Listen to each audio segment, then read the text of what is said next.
మరో బ్రేకింగ్ చూస్తున్నాం. పాకిస్తాన్ లాహోర్ లో బాంబుల వర్షం కురుస్తుంది. లాహోర్ ఎయిర్పోర్ట్ లో ఇవాళ డ్రోన్ అటాక్ జరిగింది. ఎయిర్పోర్ట్ లో వరుసగా బాంబు పేలుళ్లు జరగడంతో ప్రజలు భయాందోళనలో నెలకొన్నాయి. ఇప్పటికే నిన్న బలూచ్ లిబరేషన్ ఆర్మీ విధ్వంసానికి తెగబడగా తాజాగా బాంబుల దాడి అలజడి రేపుతోంది. లాహోర్ లో బాంబు దాడితో అప్రమత్తమైన అధికారులు లాహోర్, కరాచీ, సియాల్కోటలోని ఎయిర్పోర్టులను తాత్కాలికంగా మూసివేశారు.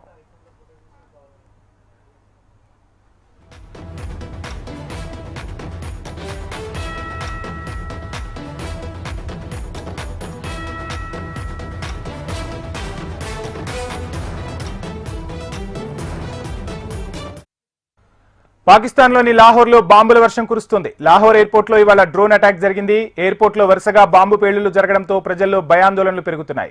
ఇప్పటికే నిన్న బలూచ్ లిబరేషన్ ఆర్మీ విధ్వంసానికి తెగబడగా తాజాగా బాంబుల దాడి అలజడి రేపుతోంది. లాహోర్ లో బాంబు దాడితో అప్రమత్తమైన అధికారులు లాహోర్, కరాచీ, సియాల్కోటలోని ఎయిర్పోర్టులను తాత్కాలికంగా మూసివేశారు.